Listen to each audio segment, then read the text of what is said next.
नमस्कार, आपकी अदालत में आपका स्वागत है। आपकी अदालत में आज पेश करेंगे ऐसी शख्सियत को जो पाकिस्तानी है, लेकिन पाकिस्तान के लोग उनसे सबसे ज्यादा नाराज रहते हैं। एक ऐसी शख्सियत जो मुसलमान है, लेकिन मुस्लिम धर्मगुरु उनकी जान के पीछे पड़े रहते हैं। वो कनाडा में रहते हैं, लेकिन हिंदुस्तान में बहुत पॉपुलर है। अपने बयानों से, अपने कारनामों से हमेशा चर्चा में बने रहते हैं। Please welcome writer and thinker, लेखक और विचारक तारिक फतेह।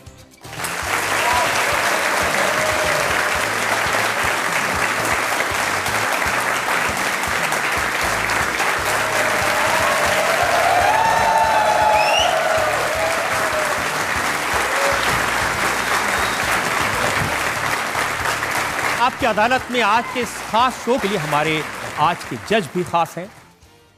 जाने माने शायर मुनव्वर राना,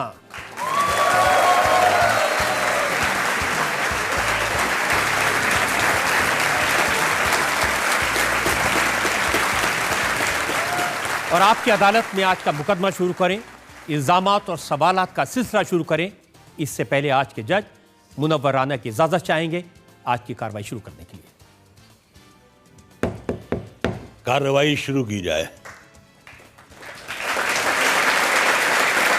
और इससे पहले कि मैं इल्जाम लगाऊं, सफाई मांगूं तारिक फतेह साहब से, एक नजर डालेंगे तारिक फतेह के जर्नलिस्टिक और पॉलिटिकल करियर। ऑथर और थिंकर तारिक फतेह के अपने शब्दों में तारिक फतेह एक इंडियन हैं जो पाकिस्तान में पैदा हुए, एक पंजाबी हैं जिसने इस्लाम में जन्म लिया, कनाडा में एक इमिग्रेंट हैं जो मुस्लिम समाज को जगाने का काम करते हैं। तारिक फतेह कहते हैं कि वो एक मुस्लिम हैं जिसके पुरखे हिंदू थे। तारिक फतेह पाकिस्तान के क्रिटिक हैं। उनकी स्पीचेस पर पाकिस्तान में पाबंदी है। 1960 और 1970 के दशकों में तारिक फतेह को पाकिस्तान में जेल जाना पड़ा था। 1977 में तारिक फतेह पर पाकिस्तान में देशद्रोह का चार्ज लगा था।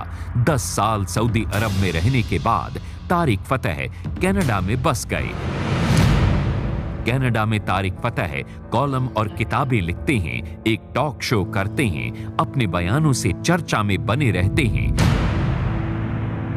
भारत में तारिक फतेह काफी पॉपुलर हैं क्योंकि वो पाकिस्तान के सबसे बड़े आलोचक हैं। आपकी अदालत में तारिक फतेह अपनी पैरवी खुद करेंगे। तो मुकदमा शुरू होता है। आपकी अदालत में पहला इल्जाम तारिक फतेह पर।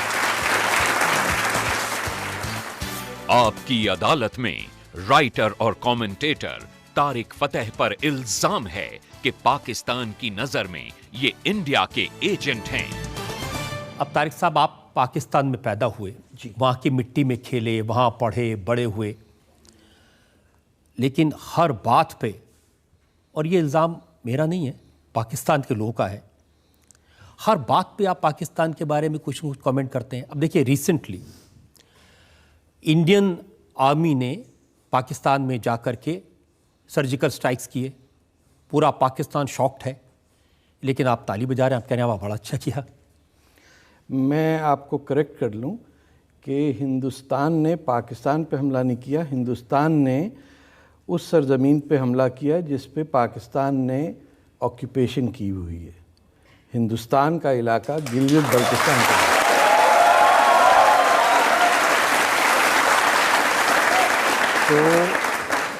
तो जब हिंदुस्तान की फ़ौज उस इलाके में जाती है जो वो अपनी शराफत में अब से 70 साल तक चुप करके बैठे हुए हैं कि कारगिल में जब वो उस लाइन को पार करके पाकिस्तान का सत्यानाश कर सकते थे, उस वक्त भी हिंदुस्तान की जो तहज़ीब है उसने हिंदुस्तान की फ़ौज को एक प्रोफेशनल आर्मी के तहत कहा कि सबक सिखा दिया गया, अब रुक जाओ। अब लेकिन ये सुधर नहीं सकते पाकिस्तानी, वो इसलिए कि पाकिस्तान है ही हिंदुस्तान। दरियाए सिंध पाकिस्तान में बहता, गंगा में नहीं बहता।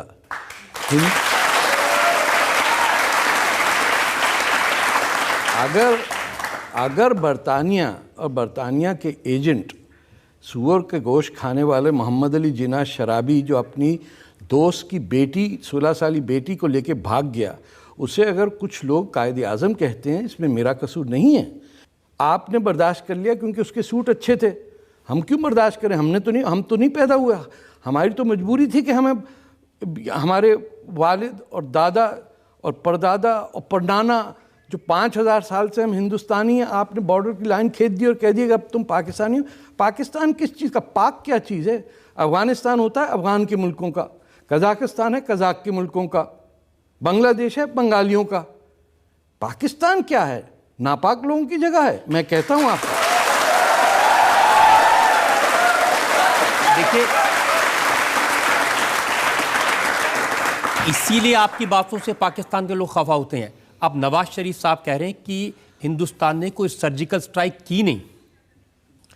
देखें, जो मुल्क झूठ पे बना और नफ़रतों पे उसकी बुनियाद रखी, और वो नफ़रत ये थी कि सबसे पहले हिंदुस्तान का जो इस्लाम था, जिसे मैं वैदिक इस्लाम कहता हूँ, जिसमें अमन और शांति और हिंदू के साथ भाईबंदी का था, उसको तोड़ने वाले अवध के वो नवाब और यूपी और बिहार के वो नवाब जिनकी डंडी उड़ने वाली थी जमहूरियत के चक्कर में, उनको पाकिस्तान बनाना था तो नेपाल के कई सरहदों पे बना लेते। ये जो आपने जाके बनाया, जहाँ कांग्रेस की हुकूमत थी बाचा खान की, जहाँ पंजाब में मुस्लिम लीग हारी, जहाँ सिंध के अंदर चीफ मिनिस्टर को जहर दे के मार दिया अल्लाह बख्श उमरों को, जो बलोचिस्तान आज़ाद मुल्क था उस पर पाकिस्तान फ़ौज ने कब्जा कर लिया। तो पाकिस्तान तो इज़ एन एक्रोनिम। पाकिस्तान मुल्क तो नहीं है, पाकिस्तान तो एक जहनियत है। वरना मुझे बताइए, तारीख में कौन लोग कहलाते हैं पाक? या तो हम सब पाक हैं या सब नापाक हैं। पाकिस्तान मुल्क नहीं है सर। पाकिस्तान आपके साथ एक लतीफ़ा हुआ है। पाकिस्तान से दरियाए सिंध आपसे छिना है, और सिंध के बगैर हिंद हो कैसे सकता है सर?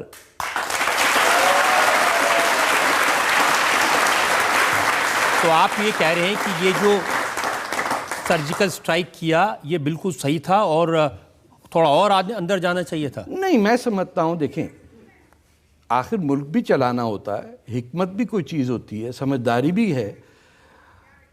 एक तरीका हो सकता है कि आप मनमोहन सिंह बन जाएं, कि आपको अपना गांव याद आता रहे कि मेरा पिंड बड़ा चंगा सी। दूसरा आप होंगे कि लोग कहेंगे चाय वाला आदमी प्राइम मिनिस्टर कैसे बन गया, उसने बना के दिखा दी कि चाय कैसे बनती है और मुल्क कैसे बनता है।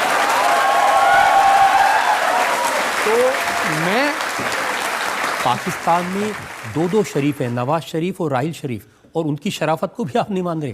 देखिए, मैं दोनों शरीफों को बता दूं। एक वाकई शरीफ है, क्योंकि वो तो फैक्ट्री चलाने वाला, बिरयानी खाने वाला, निहारी खेलने वाला क्रिकेटर था। उसको कौन लेके आया? जनरल ज़ियाउल हक।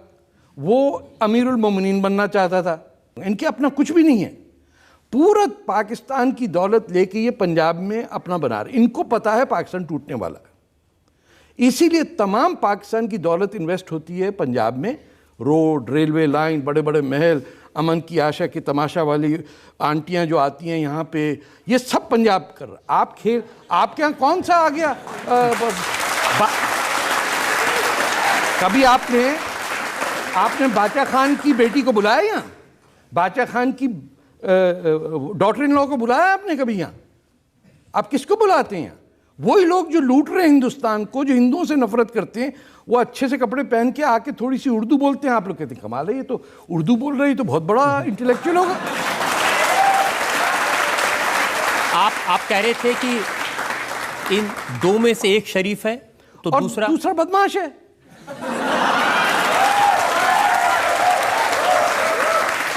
मतलब एक आदमी जिसका जो कमांडर इन चीफ आर्मी का है, वो प्राइम मिनिस्टर को कह रहा इधर आ जा बे, वो आ जाता है। तो कहता है सर की करना है? बोला खड़े होकर 3 दफा उठक बैठक लगाओ। कहते उठक बैठक लगा। सर नौकरी से नहीं निकालना सर, बड़ी मुश्किल से प्राइम मिनिस्टर बनाओ सर प्लीज। आप एक मुल्क का डिफेंस मिनिस्टर है, वो खटखटाते और जनरल बदमाश का सेक्रेटरी उससे कहता टाइम नहीं है भाई, ने कहा यार 2-4 रुपये ले ले। ना ना ना, चपड़ासी of the commander in chief defence minister को निकालता है, वो बाहर निकल के क्या कहता है, बम मार देंगे इंडिया पे, न्यूक्लियर। उसको क्या पता न्यूक्लियर बम होता क्या है। नहीं, और मैं आपको बताऊं वो ख्वाजा आसिफ साहब ने जो कहा, देखिए 3 दिन पर उन्होंने कहा कि हमारे पास में टेक्टिकल वेपन्स हैं, हमने ये शो पीस के नहीं रखे। हाँ, और जैसा मौका आएगा हम अगर जंग स्टार्ट की तो हिंदुस्तान के ऊपर न्यूक्लियर बम फेंक देंगे, नेस्तनाबूद कर देंगे। सर ये इतना जाहिल आदमी है, मैं बताऊं। देखिए, टैक्टिकल न्यूक्लियर वेपन का एक तो लोग मतलब नहीं समझ रहे। टैक्टिकल न्यूक्लियर वेपन मींस कि वो न्यूक्लियर वेपन जो 20 किलोमीटर दूर मारा जा सके। No, I'm not joking. That is why tactical nuclear weapons, no country on earth has tactical nuclear weapons except these rascals. क्यों?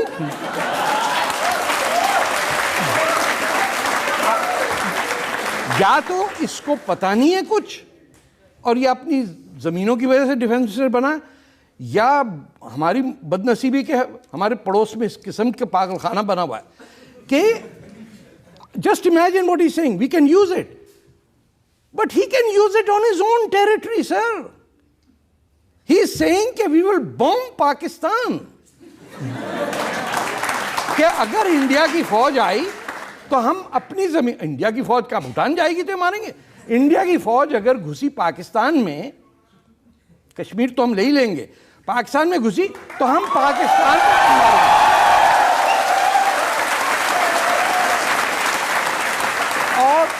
और ये सबूत है कि it is a death cult that has been indoctrinated into the Pakistani Punjabis mind. लेकिन अब उन्होंने अपनी बात बदली है, उनको याद नहीं आया होगा उन्होंने कल, लेकिन झूठ बोलने का मैंने आपसे, अब वो कह रहे हैं कि अगली बार अगर हमला किया तो मारेंगे। वो तो आपके यहाँ लखनऊ में कहते थे इब्की मार, वो पिटता जाता, पठान मार के चला जाता था। कहता इब्की मार क्या। अब मैं आपको एक बात बताऊं, देखिए इनका प्रॉब्लम ये है, जैसे मैंने आपसे कि सच बोलने में याद नहीं रखना पड़ता तो टेंशन नहीं रहती, झूठ बोलने में ये याद नहीं रहता कि किससे क्या झूठ बोला था। तो अगर इसने राइटर्स को एक बात की तो वो तो गोरा समझ रहा है, एएफपी वाला भी वही है, सारे गोरे एक ही जैसे लगते हैं बेवकूफ़ों को, तो उसको ये याद नहीं कि किस शख्स से क्या झूठ बोला था। तो उससे स्ट्रेस भी हो रहा है, डायबिटीज़ भी हो रही है, हाइपरटेंशन भी हो रही है, बीवी भी तंग आई हुई है, शक्ल भी खराब है।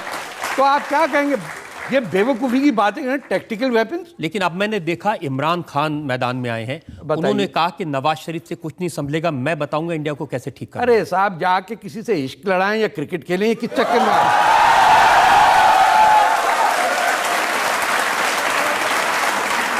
हमारे यहाँ पंजाबी में कहावत है, जंग खेड़नी होंदी जनानियां दी। It's a very feminist and misogynist comment, but it applies to this stupid man whose entire life has been to impress upon especially Indian women, क्योंकि वो सब इम्मी आंटी हो जाती, इमरान खान आया है हमारे। मतलब आप बताइए, एक आदमी 62 साल की उम्र में दूल्हा बना और घोड़े पे चल के आया, और फिर तलाक हो गई, लड़की ने फेंक दिया उठा के उसे बाहर, वो फिर बैठा हुआ। भाई आपको अगर 60 साल की उम्र में जब सठिया जाना, ऐसे ही कहते ना, ऐसे तो नहीं कहते कि बंदा सठिया गया, 60 साल का हुआ सठिया जाता था। आजकल दवाइयाँ अच्छी तो हमारे जैसे लोग जिंदा हैं। तो वो 62 साल की उम्र में बारात लेके जा रहा है। अरे हमारे यहाँ तो पुराने राजा नवाब के 18 साल के बच्चे जाते थे, बल्कि 6-6, 7-7 साल के भी जाते थे कि बड़े होके इनकी शादी होगी। इसको शर्म नहीं है, हया नहीं है, सियासत में आ गया। बेईमान लोग हैं ये। वो पंजाबी हैं जो पश्तो बनना चाहते हैं, जैसे आपका मुशर्रफ दिल्ली वाला है, वो पंजाबी बनना चाहता है। ये वो पंजाबी जो कहते हैं हम अपग्रेड करना चाह रहे हैं, हम पश्तों पठानों की तरह बोलेंगे। This is all nonsense. इनका आइडेंटिटी क्राइसिस है। आप देखिएगा, कोई दिल्ली वाला पंजाबी एक्सेंट में कभी किसी ने बात की है? कोई दिल्ली से है यहाँ? सारे तो कोई आप पंजाबी एक्सेंट से बोलेगा? कोई भी नहीं। ये मुशर्रफ कहाँ से आ गया पुरानी दिल्ली से, पाकिस्तान में अंग्रेजी बोलता है पंजाबी एक्सेंट में। सब के सब झूठे हैं। अगर इनमें अभी मुशर्रफ साहब ने ये सर्जिकल स्ट्राइक्स हुई, उसके बाद मुशर्रफ साहब का तो ये कहना है कि अगर मैं होता तो मैं ठीक कर देता। अरे तुम होते मुशर्रफ तो ज्यादा से ज्यादा अकबर बुगटी का खून करते। ये मुंह और मसूर की दाल, 80 साल के आदमी को गार में पॉइजन गैस से मार दिया तुमने, पाकिस्तान के नाम पे, इस्लाम के नाम पे। कमर टेढ़ी हो गई, झुक गई, जाके अभी वीडियो चल रहा है आजकल, बेढंगा सा नाच कर रहा है अपनी बीवी के साथ। ना नाचना आता, ना खाना आता। आपने कहां से कचरा भेज दिया पाकिस्तान। इसी को यहीं दिल्ली रखते, कहीं हलवाई की दुकान होती पुरानी दिल्ली में, हमारे यहाँ प्रेसिडेंट बनवा के भेज दिया आपने। लेकिन अगर इसी तरह के लोग रहेंगे तभी तो फिर हाफिज सईद जैसे लोग खुलेआम तकरीर करते हैं और पाकिस्तान की सरजमी पे बैठ के हिंदुस्तान को धमकियां देते हैं। Hafiz Saeed is the prime minister of Pakistan sir.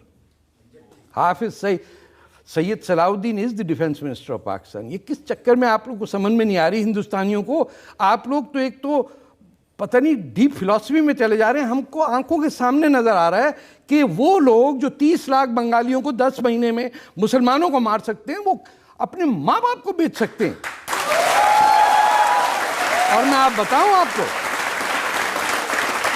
अभी तो मेरे बंगाली मुसलमान बहन भाइयों की आहें पहुंची नहीं है खुदा तक।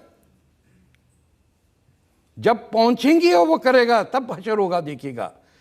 जिसने जिन बच्चियों को रेप किया इस्लाम के नाम पे, उनका हशर एक ही जनरेशन में ख़त्म हो जाता है।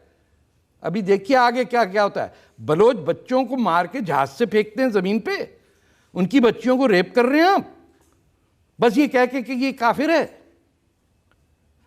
हम तो, हमारी तो तहजीब होती कि बहुत ही खूबसूरत लड़की हो तो कहते थे काफिर हसीना। हाँ, क्या काफिर वो बनाई है निहारी हैं। अब वो काफिर वर्ड को उन्होंने इतना नेगेटिव किया कि बच्चों को मार रहे हैं कि काफिर नहीं है। एक मुसलमान दूसरे को मार रहा है।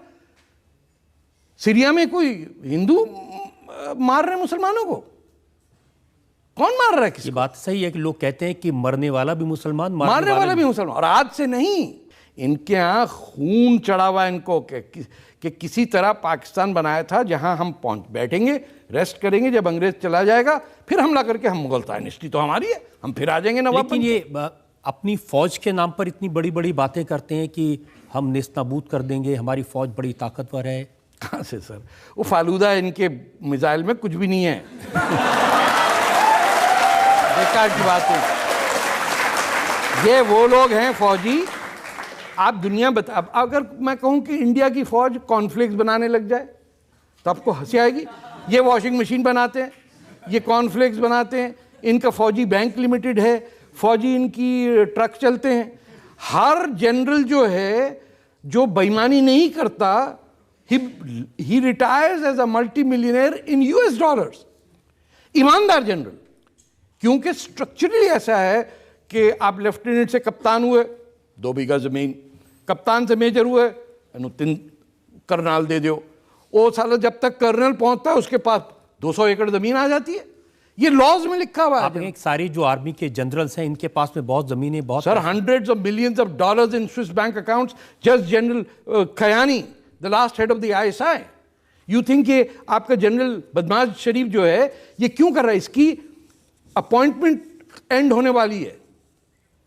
हाँ, सो जंग चल रही, जंग के बीच में कौन करता है अपॉइंटमेंट, रिटायरमेंट? उन्होंने कहा मैं तो तैयार हूं, लेकिन जंग चल रही हिंदुस्तान से तो आप रिन्यू कर दीजिए।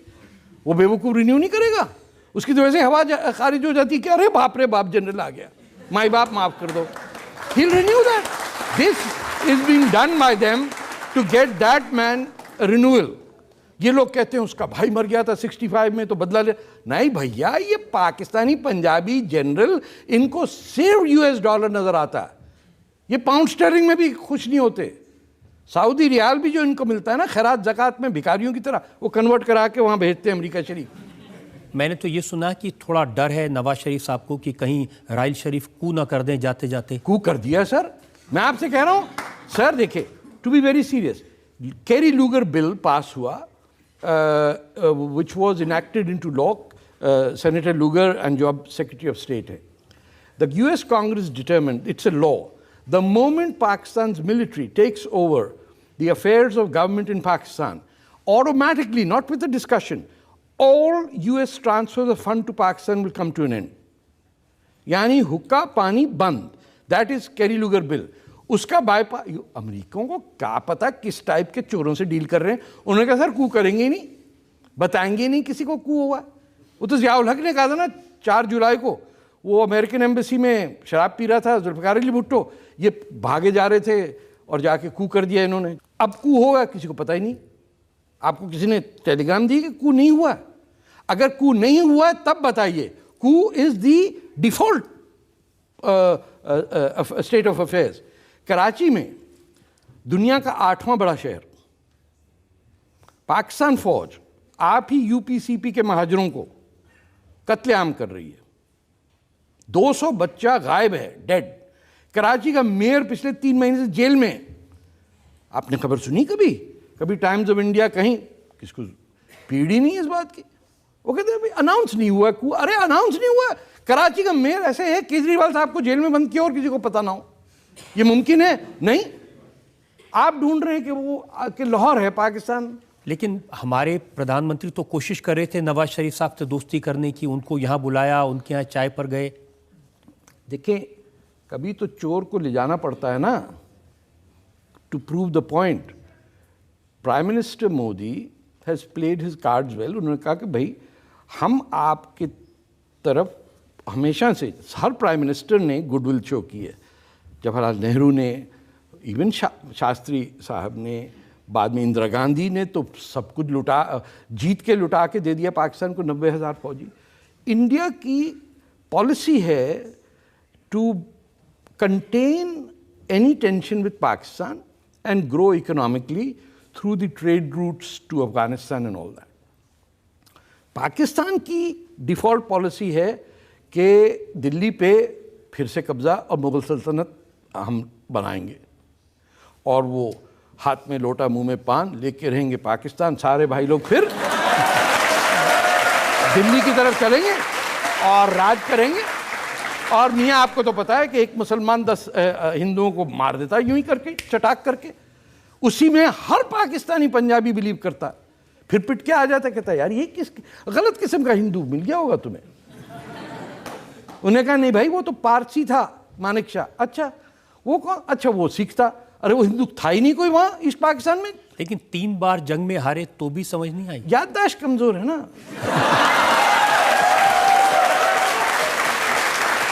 तारिक फतेह साहब, और भी इल्जामात मेरे पास में. हम एक ब्रेक के रुकेंगे और ब्रेक के बाद आपकी अदालत में तारिक फतेह पर इल्जामात और सवालात का एक और.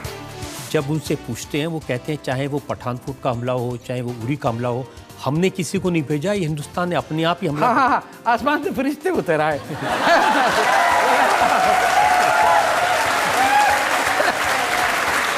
वो कहते हैं ऐसी कुछ नहीं किया, आप ही उत्तों आ गया कोई. ये कोई बात हुई? Welcome back. आपकी अदालत में आज हम मुकदमा चला रहे हैं तारिक फतेह पर. आपकी अदालत में अगला इल्जाम. आपकी अदालत में राइटर और कमेंटेटर तारिक फतेह पर इल्जाम है कि इन्हें पाकिस्तान फोबिया है. अब ये भी इल्जाम पाकिस्तान के लोगों का, मेरा नहीं है. वो कहते हैं कि बहुत नाराज हैं आपसे, आप हर बात में, और वो हमने उसका नज़ारा देख भी लिया कि कैसे आप पाकिस्तान को ठहस करते हैं. आप एक जगह आपने कहा कि पाकिस्तान गटर है. नाम है गटर. पाकिस्तान देखें, पाकिस्तान का आधा हिस्सा तो बलूचिस्तान है. उससे मेरे सारी ज़िंदगी का वास्ता. 1967 से मैं उसकी आज़ादी के लिए अपने बलूच भाइयों के साथ लड़ रहा हूँ. मेरे कई दोस्त उसमें मरे, कई मेरे दोस्त मुक्ति वाहिनी में मरे जो बांग्लादेश की आज़ादी.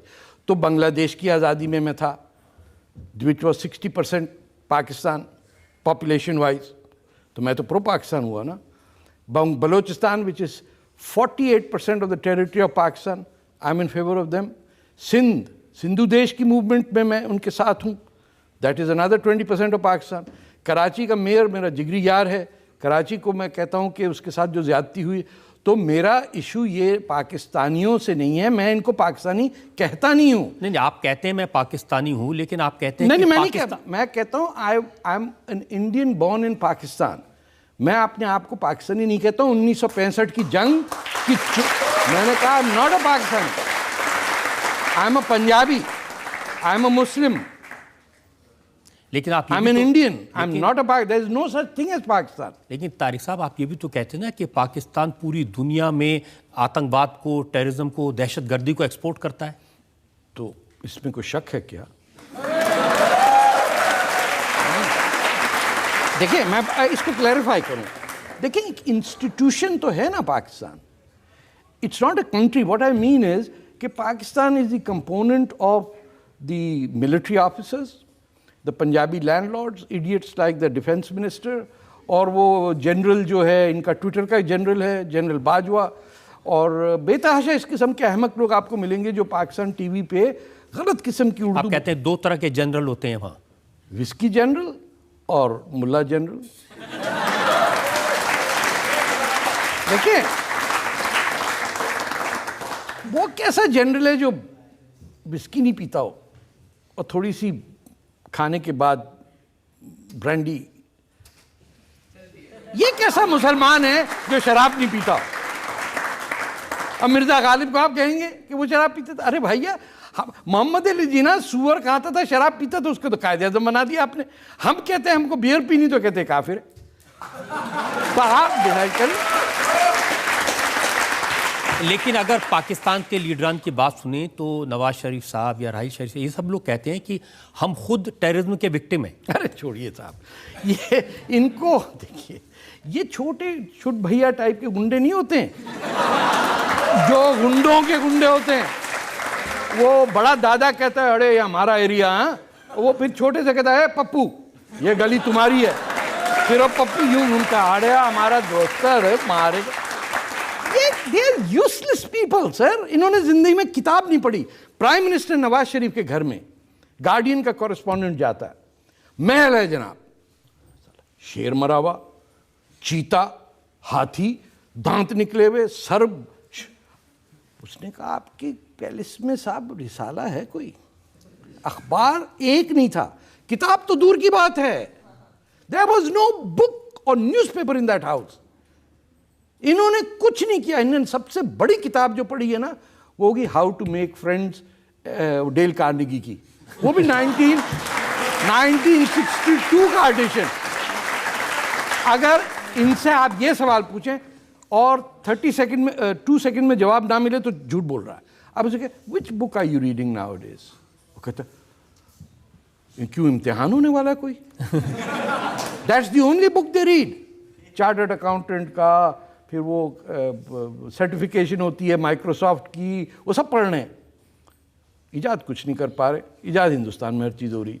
लेकिन जब उनसे पूछते हैं वो कहते हैं चाहे वो पठानकोट का हमला हो, चाहे वो उरी का हमला हो, हमने किसी को नहीं भेजा, ये हिंदुस्तान ने अपने आप ही हमला। हाँ, आसमान से फरिश्ते उतर आए।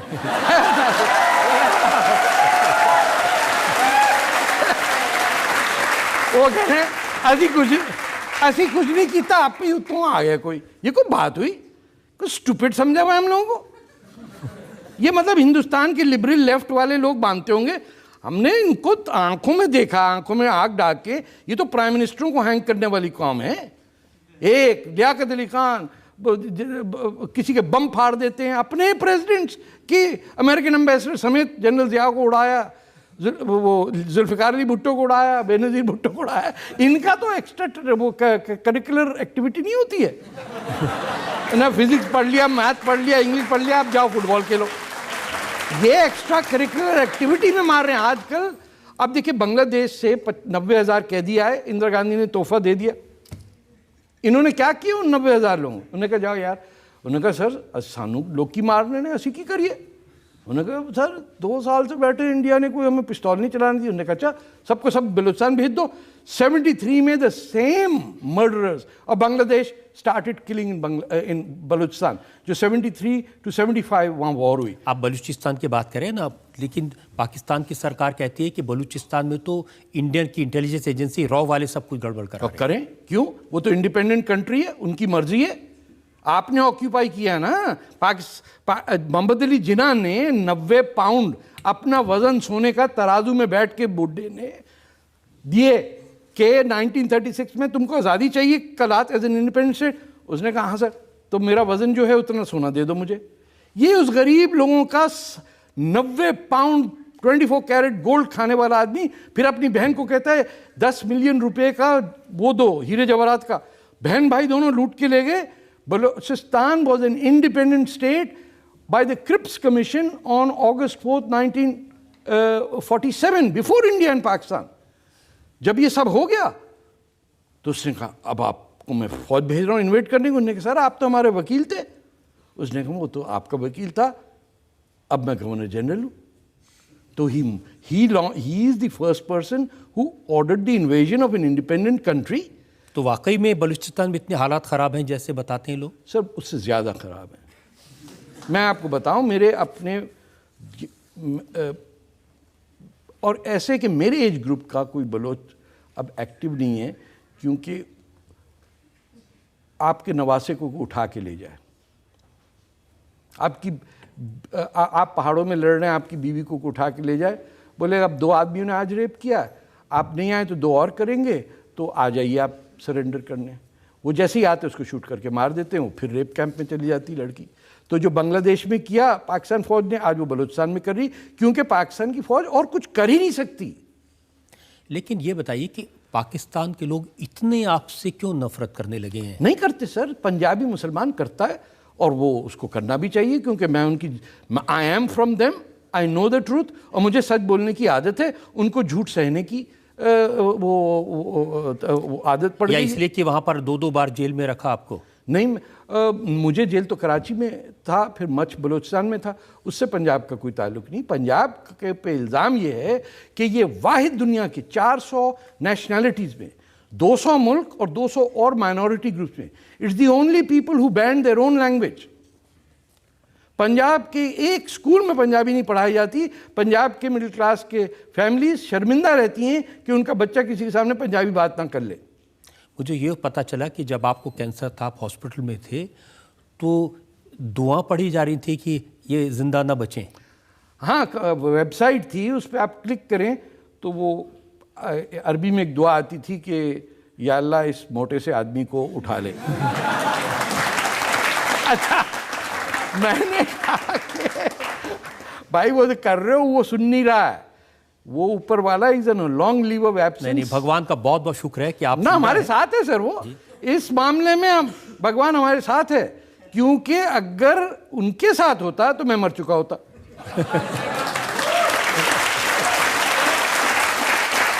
और भी इल्जाम मेरे पास में, और जो जनता है इनके भी सवाल पूछेंगे, लेकिन इस वक्त एक ब्रेक के रुकेंगे और ब्रेक के बाद आपकी अदालत में तारिक फतेह पर इल्जामात और सवालात का एक महमूद गजनी मेरा हीरो कहाँ से हीरो है? आपके घर में मैं चोरी कर लेता हूं, आप कहे अरे तारिक फतेह आए थे लूट के ले गए सब, माशाल्लाह। क्या बात? आप क्या चाहते हैं कि आपको भारत का सिटीजन बना दिया जाए? बन जाए तो ठीक है, वरना मैं अदनान सामी से तो बेहतर गाता हूं।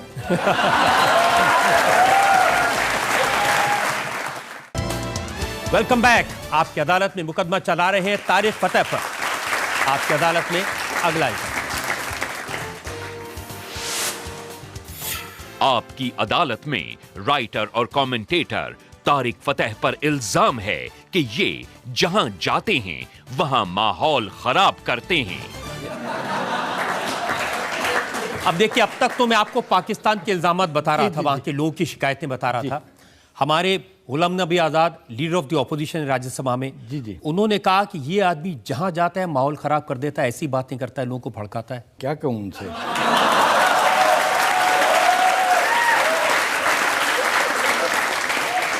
नहीं, लेकिन उनकी ये बात तो सही है। आप तो कहते हैं कि जो हिंदुस्तान के जो मुसलमान हैं वो ISIS के खिलाफ खुलकर आवाज़ नहीं उठाते। ISIS के खिलाफ नहीं, हिंदुस्तान के मुसलमानों पे मुझे ये गिला है कि वो दुनिया की सबसे आज़ाद मुल्क में रहते हुए जो हिंदुस्तान की प्रोग्रेस है, मैं चाहता हूँ कि ये भी उसी तरह जैसे फरीद ज़करिया हैं या सलमान रुश्दी हैं, हिंदुस्तान के मुसलमानों में आगे आके नज़र आ रहे हैं।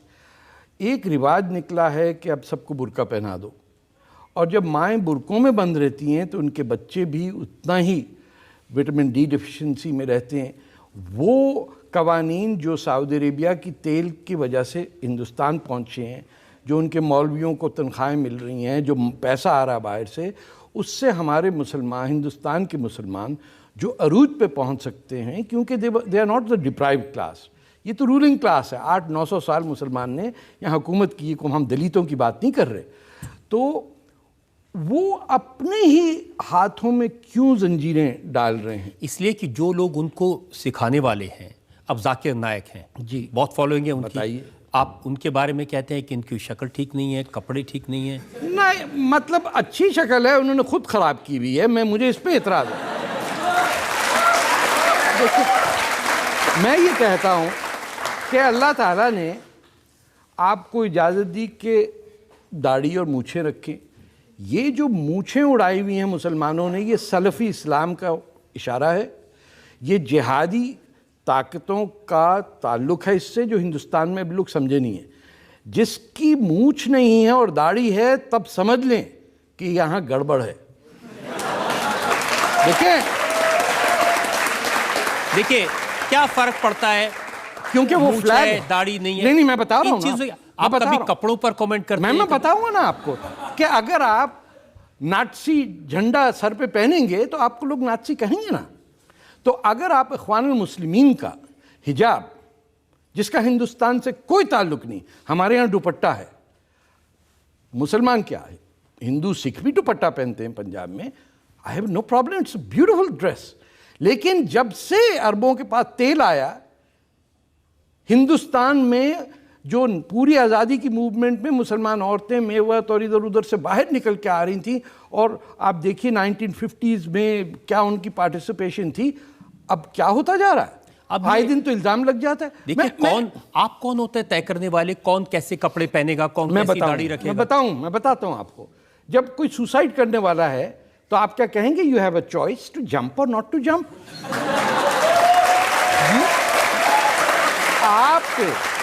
आपका as a citizen it is your duty to prevent suicide.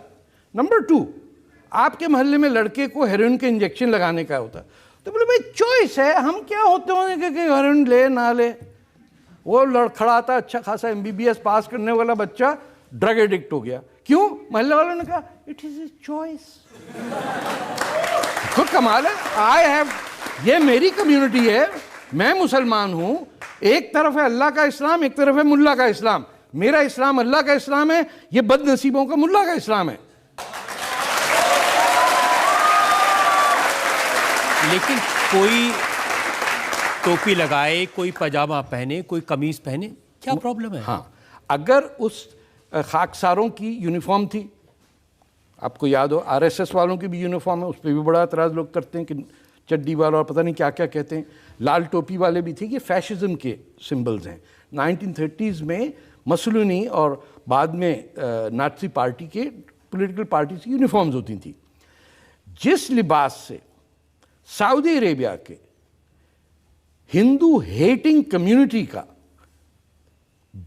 निशाना हो कि गज़वा हिंद करके, गज़वा वियतनाम नहीं, उन्हें कहा कि यौम आखिरत यानी क़यामत उस वक्त आएगी जब पूरे हिंदुस्तान का हर हिंदू मुसलमान होगा, और दूसरी जगह रोम यानी यूरोप में कोई क्रिश्चियन नहीं बचेगा। ये इस्टेब्लिश्ड हमारे मौलवियों की वो लाइन है कि ये होना है। उस डॉक्ट्रिन के मानने वालों का जो लिबास है, मैं नहीं एक्सेप्ट कर सकता। मुझे मौलाना आज़ाद टाइप के कपड़े 1000 आदमी पहने, मुझे क्या, बादशाह खान नहीं थे। अब कपड़े आपके कहने से पहने? नहीं, मेरे नाम से नहीं पहने। जिसने फैशिस्ट लिबास पहना, as an anti fascist I will expose him. आप नाम पर भी क्या नाम रखें? क्या नाम रखें? सूरज रखें, चांद रखें। आप शम्स क्यों होते हैं? हिंदुस्तानी मुसलमानों के नाम शम्सुद्दीन होते ना, तो फिर सूरज क्यों नहीं रख देते? शम्स और सूरज में फ़र्क है क्या? एक अरबी नाम और एक हिंदुस्तानी। उसने कहा हिंदुस्तानी नाम नहीं रखेंगे हम। मैं तो बच गया, मेरा नाम तारिक पता चला बाद में संस्कृत से, वरना मुझ पर भी इल्ज़ाम लगता था। मेरे माँ बाप ने क्यों रखा तारिक बिन ज़ियाद? स्पेन की ऐसी तो तैसी आपने अपने बच्चों के क्या नाम रखे? नताशा है और नाजिया है, कहीं अरबी से टच भी नहीं। हम हिंदुस्तानी हैं साहब, हम पे ये कभी इल्जाम न लगाएं कि किसी अरब के जूते चाटने के लिए हम बैठे हैं। हमने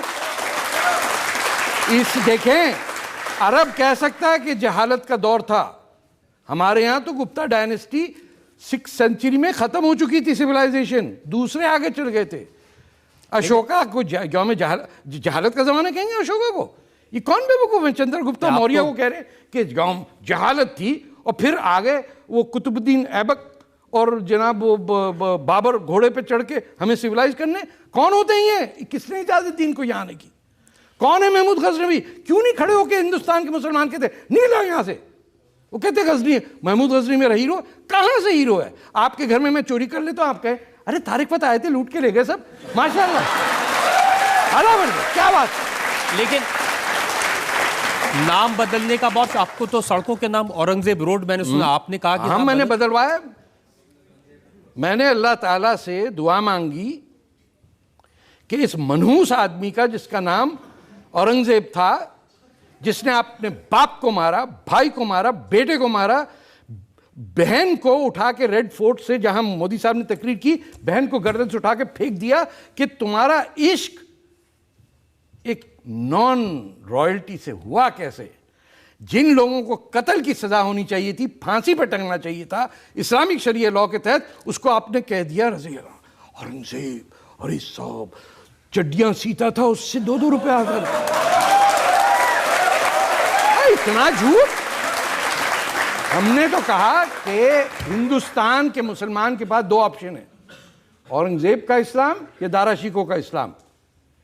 किसने आके पट्टी पढ़ाई कि दारा शिकोह जैसा शरीफ आदमी, सूफी आदमी, जिसने उपनिषद और कैसे कैसे हिंदुइज्म के वर्क्स को पर्शियन में, फिर वहां से फ्रेंच में ट्रांसलेट किया, उसकी गर्दन उड़ा दी एक आदमी ने। कातिल की सजा क्या होती है सर आपके मुल्क में? वो ठीक है 70,000 नमाज जनाजा में भी आते हैं टेररिस्ट के लिए, वो और बात है, लेकिन सजाए मौत होती है ना। तो फिर कैसे बच गया औरंगजेब सजाए मौत के बगैर? कैसे रख दी सड़क उसकी? और कौन थे जो कह रहे थे कि औरंगजेब का नाम ना हटाओ? मेरे साहब के सामने बात तो करें। सत्यानाश हिंदुस्तान का किया इस शख्स ने। अपनी तमाम ब्रिटिश ईस्ट इंडिया कंपनी को बॉम्बे में घेरे में रख दिया था, मकरान की नेवी ने, हमारे बलोचों ने। इसने आके उनको रिलीफ किया, और उसके बाद 1710 में तो खैर ये मर गया, या 1708 में मरा, उससे पहले east India company got a second lease of life. चलिए, अब तो खुश है कि उसका नाम बदल के ठीक है, अब्दुल कलाम साहब के नाम। अब्दुल कलाम भी ठीक है, वो भी हमारे टाइप के मुसलमान हैं, जिसमें कहता माई काइंड ऑफ मुस्लिम। ये तामिल वामिल ये सब सर ये हिंदुस्तानी मुसलमान है, हम अरब नहीं हैं। हमें माफ़ कर दीजिए, हमारा कोई ताल्लुक नहीं है। हमारे माँ बाप पढ़ पाते सब 5000 साल से, पता नहीं हिंदू वर्ड होता भी नहीं होगा, लेकिन जो भी धर्म था उससे चले आ रहे। हम तो मोहनजोदारो की औलाद हैं सर। हमें अब 5000 साल पहले हम शहर बना रहे, और वो आके पट्टी पढ़ा रहा है कि नहीं साहब 7वीं सदी से पहले जहालत थी दुनिया में। अरे भैया नहीं थी, तुझे पता नहीं है कि यहाँ क्या कुछ होता है? पहाड़ों के अंदर काट के मंदिर बना दिए हमने। नहीं तो अब आप क्या चाहते हैं कि आपको भारत का सिटीजन बना दिया जाए? बन जाए तो ठीक है, वरना मैं अदनान सामी से तो बेहतर गाता हूं।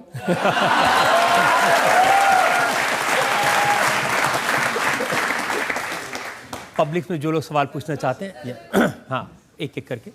मोस्टली मोमडन्स बॉयज हैं, वो लव जिहाद को बढ़ावा देके हिंदू गर्ल्स को फंसाते हैं, तो उसके बारे में आप क्या कहना चाहेंगे? सर ये बेवकूफ, मेरी बात सुने,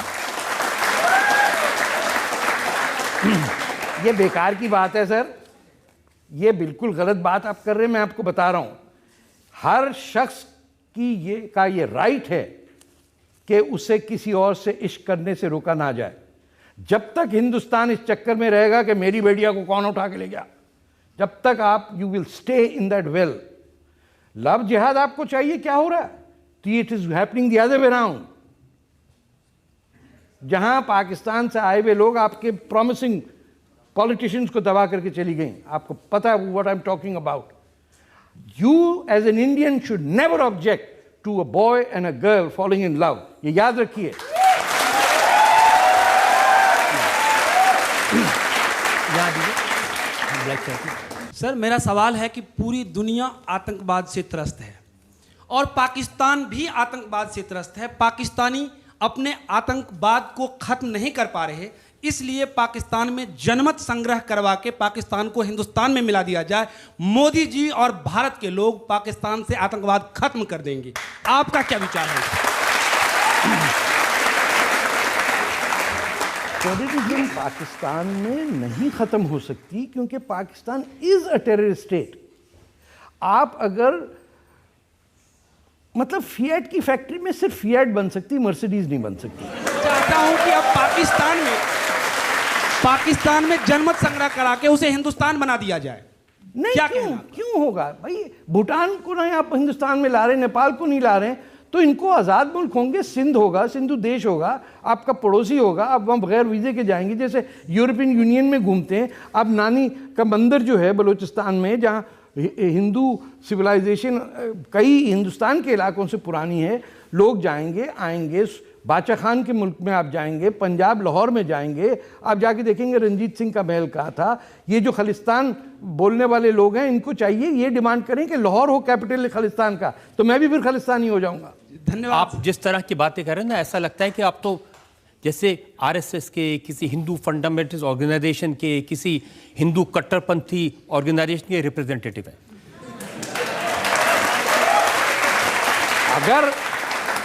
अगर सच बोलने का मतलब है कि मैं हिंदू वो नेशनलिस्ट हूं, तो आई प्लीड गिल्टी। मैं तो सिर्फ सच की बात कर रहा हूं। बस सब कुछ आपने कह दिया, भारत माता की जय कहना रह गया। भारत माता की जय।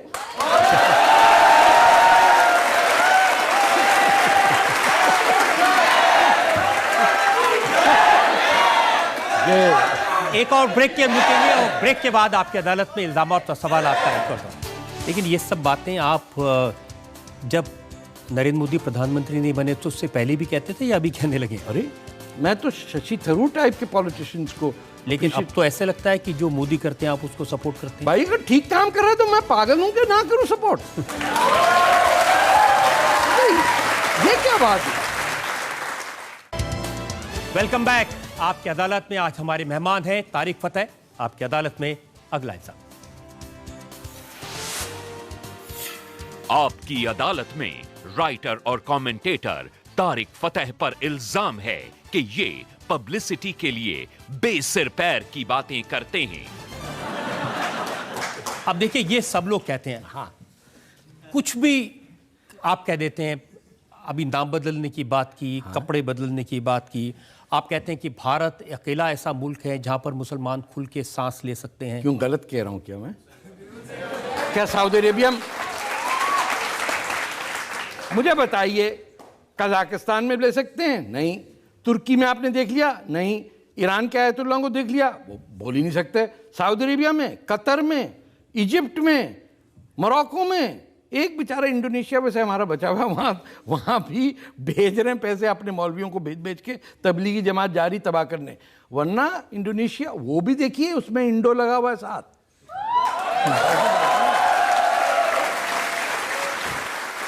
बताते हैं कि लाहौर हिंदू सिटी है। हाँ, ये आपको नहीं पता था?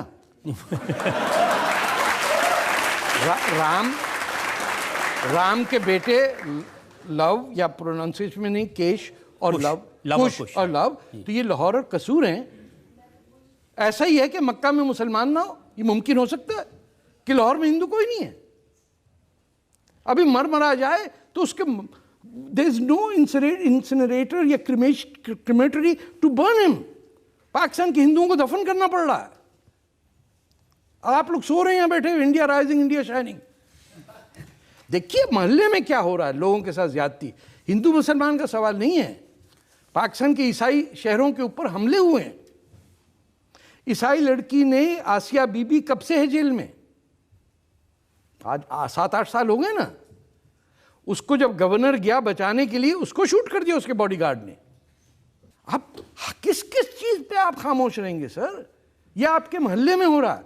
आपके अपने घर के मोहल्ले में हो ना, आप सड़क पे निकल आए। लेकिन ये सब बातें आप जब नरेंद्र मोदी प्रधानमंत्री नहीं बने तो उससे पहले भी कहते थे या अभी कहने लगे? अरे मैं तो यहाँ आया हूँ जब आपके प्राइम मिनिस्टर मनमोहन सिंह थे, मैंने तो नहीं सपोर्ट किया मोदी साहब को इलेक्शन में।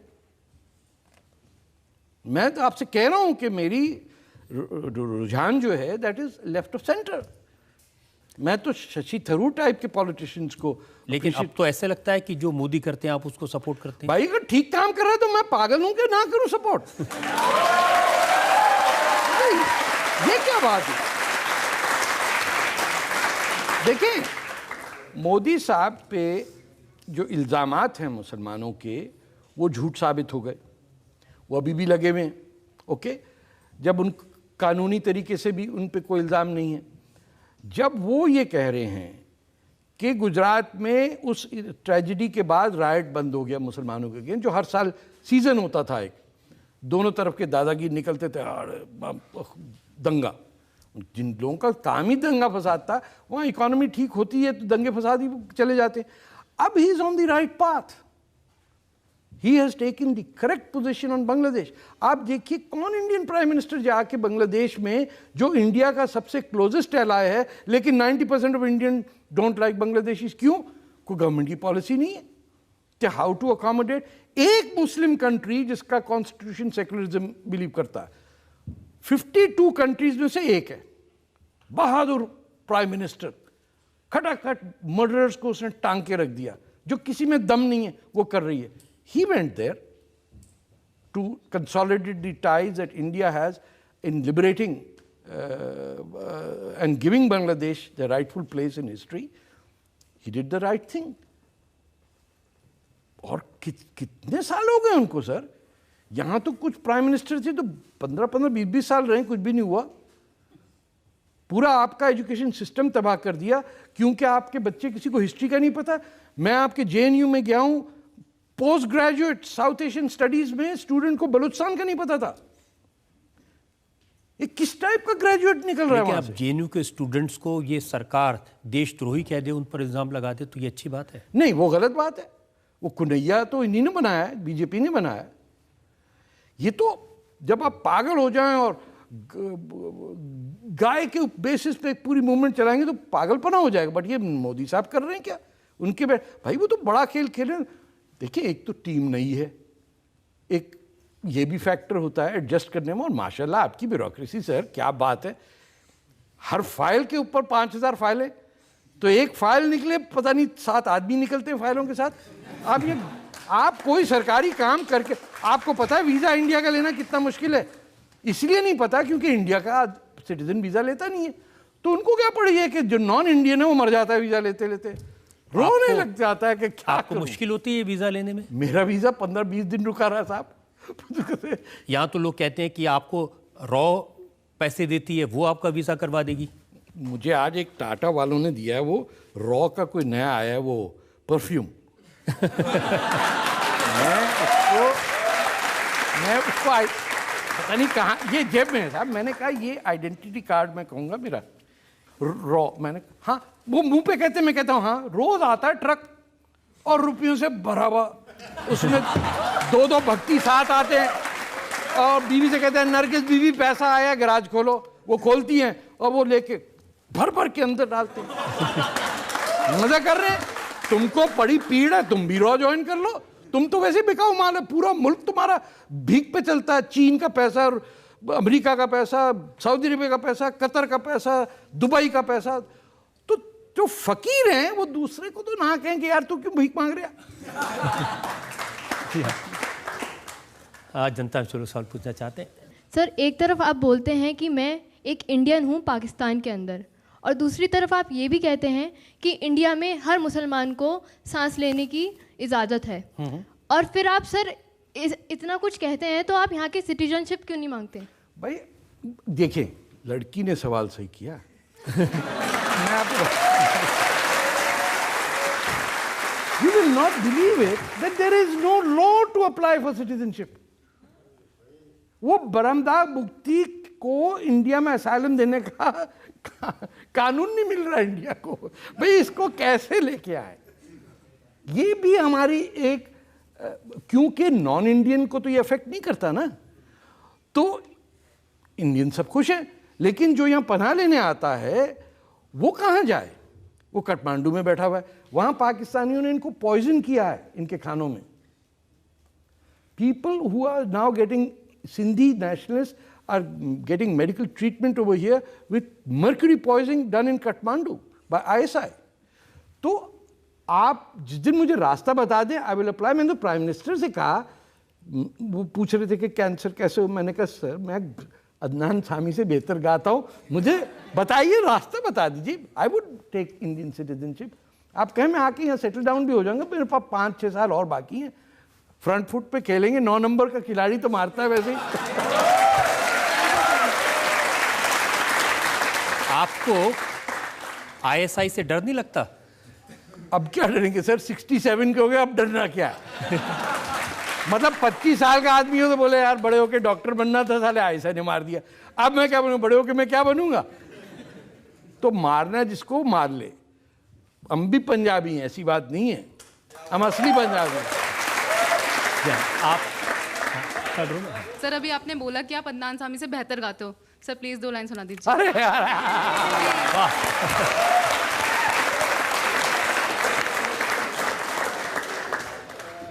सुना दूं? वाकई जरूर जरूर। ये मैंने अपनी बीवी के लिए गाया था, और ये 19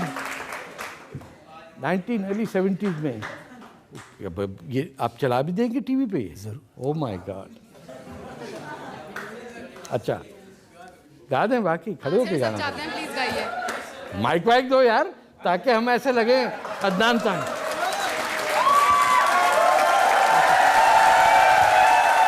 अच्छा, और साथ में गाएंगे आप लोग? हाँ।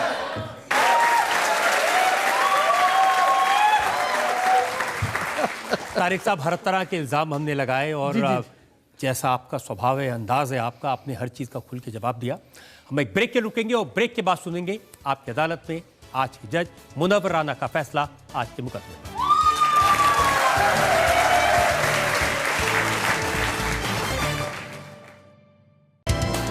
Welcome back. आपकी अदालत में आज हमने मुकदमा चलाया कंट्रोवर्शियल तारिक फतेह पर। हमने उनसे पूछा पाकिस्तान के लोग उनसे इतनी ज़्यादा नफरत क्यों करते हैं, इतने नाराज़ क्यों रहते हैं। हमने उनसे पूछा उनके कंट्रोवर्शियल बयानों के बारे में, उनकी ज़िंदगी के बारे में, और ये भी पूछा कि क्या उनको डर नहीं लगता वो ऐसी बातें करते हैं। तारिक फतेह ने, जैसा उनका तरीका है, हर सवाल का बेबाकी से जवाब दिया। अब वक्त है आपकी अदालत में आज के जज जाने माने शायर मुनव्वर राना के फैसले का। एक बहुत मशहूर शेर है ज़फ़र गोरखपुरी का कि कितनी आसानी से मशहूर किया है ख़ुद को, कितनी आसानी से मशहूर किया है ख़ुद को, मैंने अपने से बड़े शख्स को गाली देकर।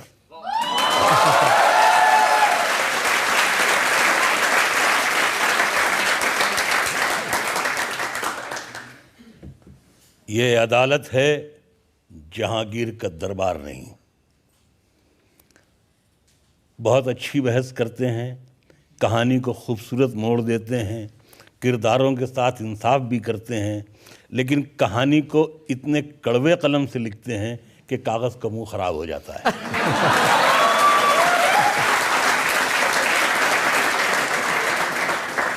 संजीदगी से अचानक हंसी की तरफ आ जाते हैं। आपकी अदालत से ज़्यादा आपको लाफ्टर शो में शरीक होना चाहिए।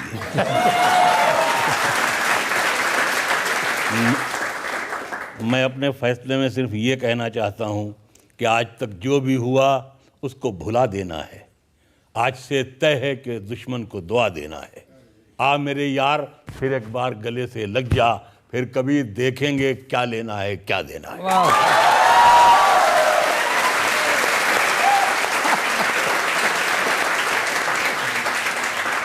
इस उम्मीद के साथ, इस यकीन के साथ कि तारिक फतेह इसी बेबाकी से, इसी खुलेपन से अपनी बात कहते रहेंगे, उनके मन में कभी किसी तरह का डर नहीं होगा, खौफ नहीं होगा, और जब भी ज़रूरत पड़ेगी आपकी अदालत में हम उनको फिर से बुलाएंगे। आज का मुकदमा यहीं ख़त्म करते हैं। अगले सप्ताह से मुलाकात होगी एक नई शख्सियत के साथ।